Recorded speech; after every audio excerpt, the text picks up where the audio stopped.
Meus irmãos, minhas irmãs, Elias, na primeira leitura, foge, vai para o deserto, porque ele, como profeta, lutava contra a infidelidade de Israel e até desafiou o profeta Baal, os profetas dos Baais, Baal.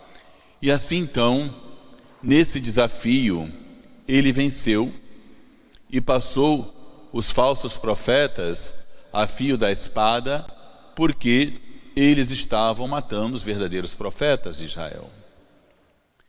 Então, na defesa da fé, na defesa do culto, na defesa da pureza da fé, ele é perseguido, porque Israel estava se abrindo a outras culturas por causa do comércio, permitindo que o paganismo, que os falsos deuses entrassem no seu território e que o povo adorasse os falsos deuses. E diante da perseguição e da ameaça de morte, ele foge e pede a morte a Deus, porque ele já estava cansado e ali então pensa, fadado ao fracasso: agora basta, Senhor, tira a minha vida, pois não sou melhor que meus pais. E deitando-se no chão, adormeceu à sombra de um junípero. De repente um anjo tocou-lhe e disse: levanta-te e come. Um profeta, mesmo na perseguição, Deus não tira a perseguição, Deus não tira as dificuldades, mas Ele sustenta na caminhada. E assim sustentou Eliseu. O anjo foi até ele e lhe deu pão e água. Levanta-te e come. E ele levantou, comeu e deitou-se de novo. E o anjo disse: levanta-te e come, porque tu tens uma longa caminhada. E para onde Elias vai?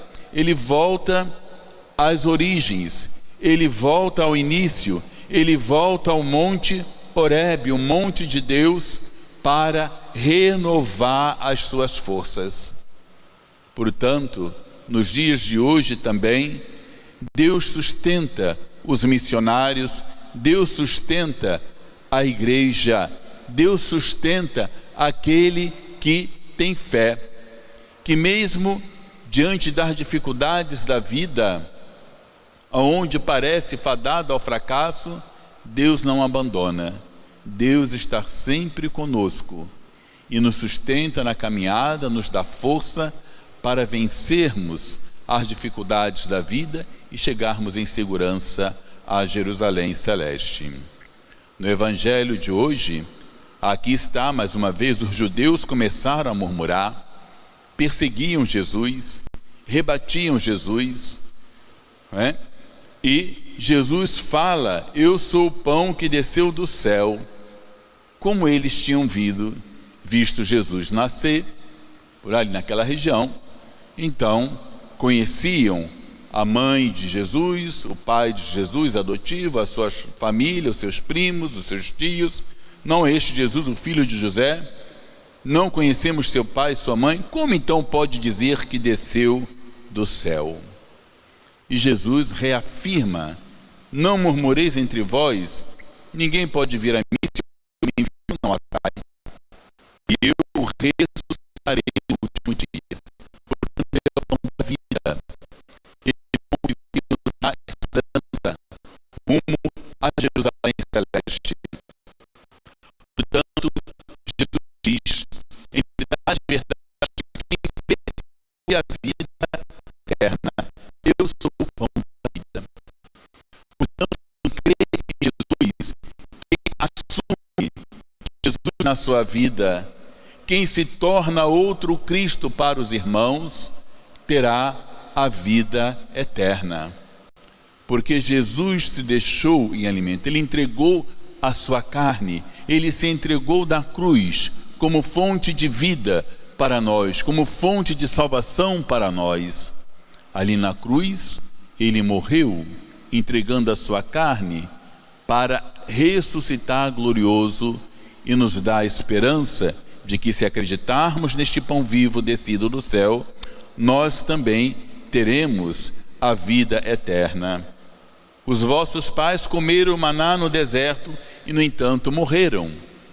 Jesus fala do maná descido do céu, mas aquele maná não garantiu a entrada do povo de Israel à terra prometida. Morreram no deserto porque blasfemaram, murmuraram contra Deus. E era um pão material. Por mais que Deus nos dê o pão material, ele não é a garantia de entrarmos no céu, na vida eterna, se nós não recebermos em nosso coração o pão espiritual, que é o Cristo Jesus, que realiza as suas graças, as suas bênçãos no meio de nós. Então, quem tem fé, mesmo no momento mais difícil, sente a bondade, sente a graça de Deus. Abrindo um parênteses, tem uma parábola, uma historinha, que fala daquela mulher que, católica, fervorosa, de oração, mas que estava passando necessidades. Não tinha o que comer. E ela então, ouvindo um programa de rádio, foi lá, escreveu para a rádio, dizendo que estava precisando de alimentos, se alguém pudesse ajudá-la.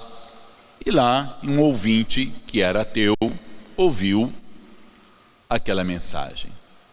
Aí ele pensou assim: eu vou testar a fé desta mulher. Ela vai ver só, deixa comigo. Aí chamou 2 funcionários dele, mandou ir preparar várias cestas com bastante alimento, bastante produto, bastante coisas, e mandou para aquela senhora, mas com uma condição: vou chegar lá e ela perguntar quem foi que criou esses alimentos, diga que foi o diabo, porque a rádio estava transmitindo.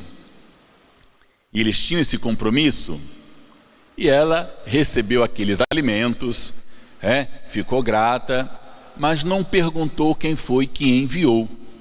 Mas eles tinham que levar uma resposta, tinha que dar uma resposta. Aí perguntou àquela senhora: a senhora não vai querer saber quem foi que enviou esses alimentos? Ela respondeu: quando a gente ora a Deus, até o diabo obedece. É assim na nossa vida mesmo. A gente às vezes pede a Deus, mas às vezes a ajuda vem daquele que menos a gente espera. Mas Deus age sim na nossa história. Lembremos, por exemplo, da santificação de João Paulo II, quando ele foi se tornar santo. Então, vieram a investigação, Interpol, CIA e tal, pesquisar a vida de João Paulo II para ver se descobria lá alguma coisinha para impedir a sua santificação. Só que o tiro saiu pela culatra e fizeram um grande favor à igreja, de graça ainda por cima, que, não encontrando nada, tiveram que dar o seu laudo, e isso colaborou para a santificação de João Paulo II. Entende como Deus age na nossa vida, na nossa história? Então, tudo está nas mãos de Deus. Para aquele que confia, para aquele que tem fé, para aquele que se entrega nas mãos de Deus, Deus age na nossa história. E assim Ele vai realizando as suas maravilhas. Quem comer deste pão viverá eternamente, e o pão que eu darei é a minha carne para a vida do mundo. Portanto, os nossos irmãos separados, muitos de nossos irmãos separados, não creem na Eucaristia, não creem neste sacramento. Por isso, ao longo da história, Deus se manifesta para reafirmar aquilo que Ele nos diz hoje no Evangelho. É claro que para comungar na Eucaristia, primeiro tem que acolher a palavra de Deus, como os discípulos de Emaús. Em todos os momentos que Jesus multiplicou os pães, primeiro Ele anunciou a palavra, a prefiguração da Eucaristia. Por isso a missa tem a liturgia da palavra e a liturgia eucarística que compõe a missa. Então, quem acolhe a palavra, quem acolhe Jesus no coração, tem acolhe na comunhão, na Eucaristia. Jesus depois vai dizer: quem comer o meu corpo, quem beber do meu sangue, terá a vida eterna, e eu ressuscitarei no último dia. E confirmar literalmente as palavras de Jesus. Tem o milagre de Lanciano também, já há 7 séculos, lá na Itália, em Lanciano, aonde a hóstia e o vinho se transformou no corpo e sangue de Cristo. Tem o milagre de Santarém, em Portugal. Tem vários milagres eucarísticos espalhados pelo mundo, mas o mais famoso é esse lá na Itália, porque, segundo, na época do Papa João Paulo II, os cientistas fizeram pesquisas, entre eles ateus, judeus, evangélicos, de diversas categorias, assim, e depois mandaram um telegrama para o Papa João Paulo II, com o laudo científico das pesquisas. E responderam, e o Verbo se fez carne. Esse foi o telegrama que o Papa João Paulo II recebeu, quando os cientistas fizeram pesquisa, lá tiraram uma partícula daquela fragmento da carne e do sangue para analisar. E é do mesmo tipo sanguíneo, tanto a carne quanto o sangue. Acho que, se não me falha a memória, AB. Então, mostrando assim, confirmando através dos sinais aquilo que Jesus nos fala. Portanto, se nós nos alimentamos de Cristo, se nós nos alimentamos da Eucaristia, temos que ser outro Cristo no mundo. Por isso São Paulo diz para nós: não contristeis o Espírito Santo de Deus, com o qual Deus vos marcou como com um selo para o dia da libertação. Que dia é esse? Que dia é esse da libertação? Às vezes alguns reduzem para este mundo. É o Jesus que liberta, que vai libertar da fome e da miséria. É claro que Deus atua já neste mundo, mas a libertação total aqui não se refere a este mundo, mas à glória do reino dos céus. Porque enquanto formos peregrinos neste mundo, o mal também vai estar lado a lado, causando dificuldades, sofrimentos. É claro que devemos lutar por justiça, que devemos lutar por dignidade, mas a nossa felicidade plena está na glória de Deus.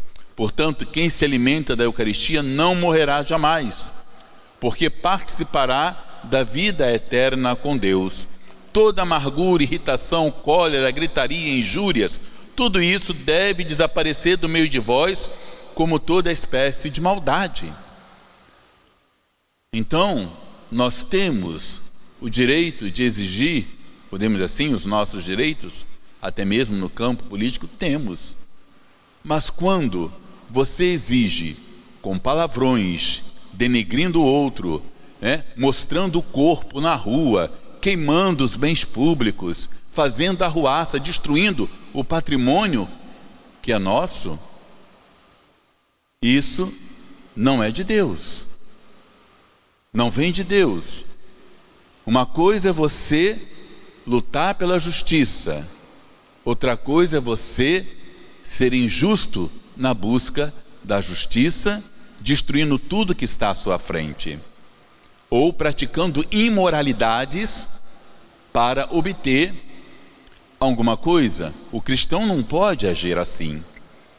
O cristão tem que ter sabedoria, lutar pelos seus direitos, sem denegrir a sua imagem, sem praticar o mal, sem praticar a injustiça, sem dilapidar o patrimônio alheio. Então, quando a gente exige os nossos direitos sem fazer isso, estamos no caminho certo. Não importa se eu opto por A, B ou C. A questão é o posicionamento que nós tomamos diante daquilo que nós lutamos. Então, todos nós temos o direito de lutar pelos nossos ideais, desde que eles não passem pela imoralidade, não passem pela destruição do bem alheio, porque isso não vem do Senhor. Portanto, é o Senhor que nos diz: toda amargura, irritação, cólera, gritaria, injúrias, tudo isso deve desaparecer do meio de vós, como toda espécie de maldade. Sede bons uns com os outros, sedes compassivos, perdoai-vos mutuamente, como Deus os perdoou por meio de Cristo. Por meio de Cristo. Por isso, mesmo que seja o nosso pior inimigo, não podemos desejar a morte a ninguém. Não podemos odiar. O que Jesus nos ensinou: orai pelos vossos inimigos, abençoai aqueles que vos amaldiçoam, orai por aqueles que vos perseguem, pois se amais somente aqueles que vos amam, que recompensa tereis? Porque o outro também é filho de Deus. E quando nós oramos pelo outro que nós não gostamos, nós estamos pedindo ao Senhor que toque também a vida dele, que ele experimente o amor, que ele experimente a graça do céu, a bênção do Senhor, para que converta o seu coração. Porque não importa o que o outro fez ou tenha feito, Deus quer convertê-lo também. Deus quer me converter, Deus quer te converter, Deus quer converter a todos nós. E a conversão, à luz de Cristo, passa pelo testemunho do amor. Então isso é partilhar o pão, é partilhar a Eucaristia também.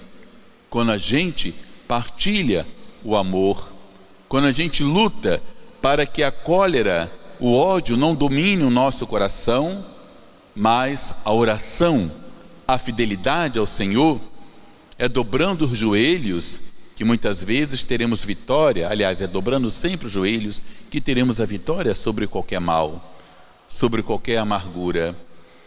Então temos que ter fé, porque Deus nos sustenta na nossa caminhada. Por isso, aquele que participa da Eucaristia, nos diz São Paulo: sede imitadores de Deus como filhos que Ele ama.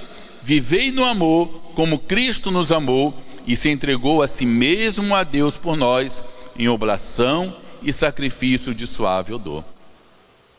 Enquanto que muitos judeus esperavam um Messias político que ia fazer aquela arruaça, aquela coisa toda, não.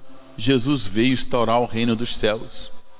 Meu reino não é deste mundo, disse Jesus.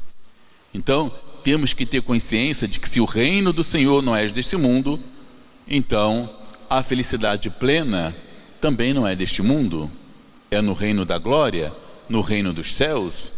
Mas aqui somos chamados a testemunhar a graça de Deus que é em nós, a ser luz do mundo, a ser sal da terra, para que todos saibam, mesmo não se convertendo, que Jesus Cristo é o Senhor, para a glória de Deus Pai. É isso que Deus espera de cada um de nós.